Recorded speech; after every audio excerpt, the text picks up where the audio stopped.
not ruling it out either. Karen? Yes, and so she didn't win, but how did the rest of the Tea Party do in the election? Does the GOP owe them a thank you for helping them take the House? Joining me now, former Bush White House Chief of Staff Andy Card, as well as Republican strategist Leslie Sanchez, Washington, D.C. reporter Cord Jefferson with TheRoot.com, and Democratic strategist Cornell Belcher, as well as Democratic strategist Robert Zimmerman. Great to see all of you this morning. Good to be with you. So it was interesting, Andy, to get your take on this.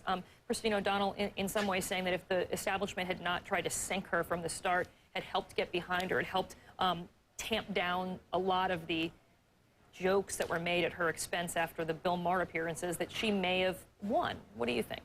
I think it would have been difficult to get her to the victory stand.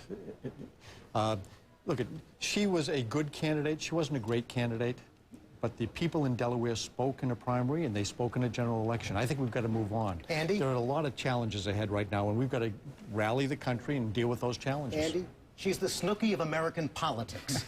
The idea that, she'll end up with a reality TV show, she'll probably get a book deal out of it.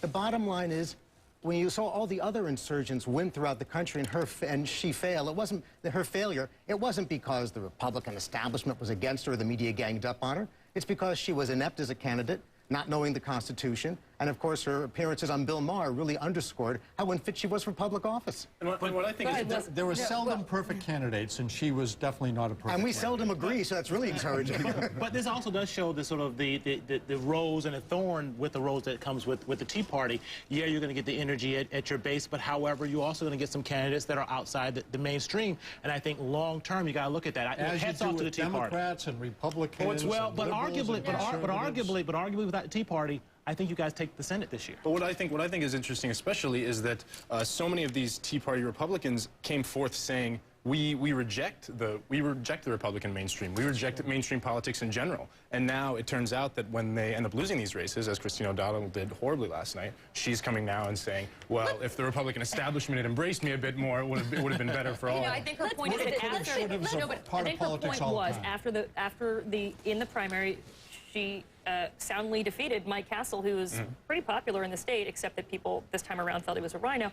Why didn't they then coalesce around her to help her out? But Palin's also making the same argument. But Palin, that your nominee, is also making the same argument the establishment's against. I picked her personally. Thank you. I love that I get that kind of credit. Let me just tell you, let's talk about Sarah Palin for a minute. Okay, she had 60 endorsements. She went in very strong in the primary. About 70% got through to the primary, and she about 47% won on Election Day. That's tremendously important. She's the winner tonight. She's the winner from Election Day. She really is. Why is she the winner? Why is she the winner? She drew attention. She definitely drew attention to these candidates, spotlighted them going back to 2009. They raised money. She's one candidate. Right, and then we have a last so is she the leader of the party? Joe Miller could very well Palin lose had as the well. courage of her convictions and put them out. So she's the leader of your party? At rate. No, so Sarah She is a leader within our party. You got to include Rush Limbaugh. You got to include Rush Limbaugh in the mix. I mean, to talk about the leadership of the Republican Party, and that may be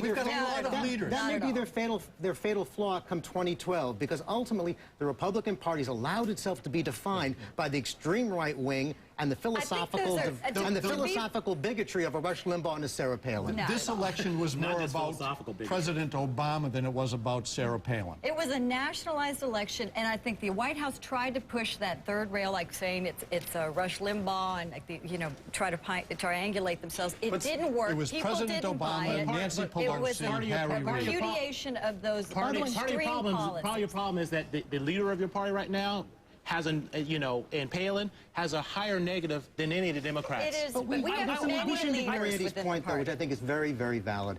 Ultimately, this was a referendum on the Obama administration's agenda. And we Democrats... Congress. Well, of course, and the Congress supported it. And the reality is you hear a lot of talk from the White House about the need to communicate better. Right. And in fairness, the communication shop couldn't sell cocaine to Charlie Sheen.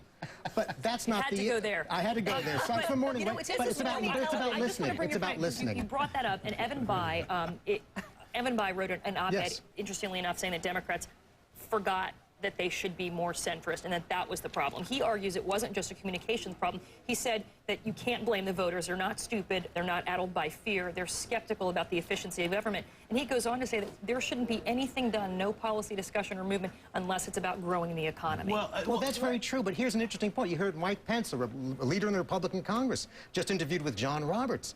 And he said on his interview with John this morning that, in fact, it's not up to the election was not about the need for the Republican Congress to work with the president. It was about undoing what President Obama did. That doesn't speak about going forward. It doesn't speak about focusing on jobs and building our economy. And quickly, and then you also talk about repealing health care.